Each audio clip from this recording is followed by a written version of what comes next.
66 ans, un âge de maturité pour les humains, rêvant de déité mais de jeunesse à peine esquissée pour les nations promises à l'éternité.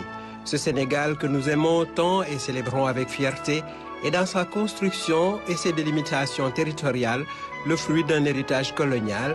Il a bien fallu, bon gré mal gré, unifier à la règle et à l'équerre des royaumes et des provinces hétérogènes pour former un ensemble à administrer. Ce fut d'abord l'œuvre de l'État lointain métropolitain, puis celle de l'État national né de l'indépendance en 1960. Ce repère acte une existence juridique internationale, mais est-ce pour autant la fin de la domination? Sommes-nous véritablement maîtres de notre destinée dans un monde d'inégalités structurelles? La souveraineté clamée aujourd'hui à gorge déployée n'est pas une nouveauté dans le champ sémantique des politiques. D'autres ont porté cette doctrine avant dans des élans frénétiques qui ont fini par se heurter au mur des réalités, celui d'un ordre mondial reposant sur l'impitoyable dialectique des rapports de force iniques aussi vieilles que l'humanité. Aussi, en célébrant la fête nationale, devons-nous garder à l'esprit que l'émancipation est un défi permanent.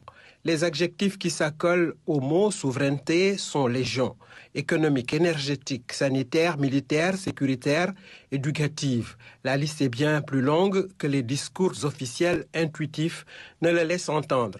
Dans un monde globalisé, il ne s'agit pas de tomber dans l'ingénuité ou le leurre de l'autoglorification vaniteuse. Cette voie sans issue trahit une incompréhension de ce que signifie compter sur soi.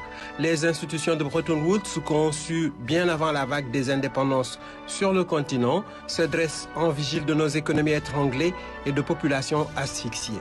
Célébrons le 4 avril, mais œuvrons au quotidien à une indépendance qui ne soit pas solitaire, repliée sur elle-même et stérile, mais solidaire.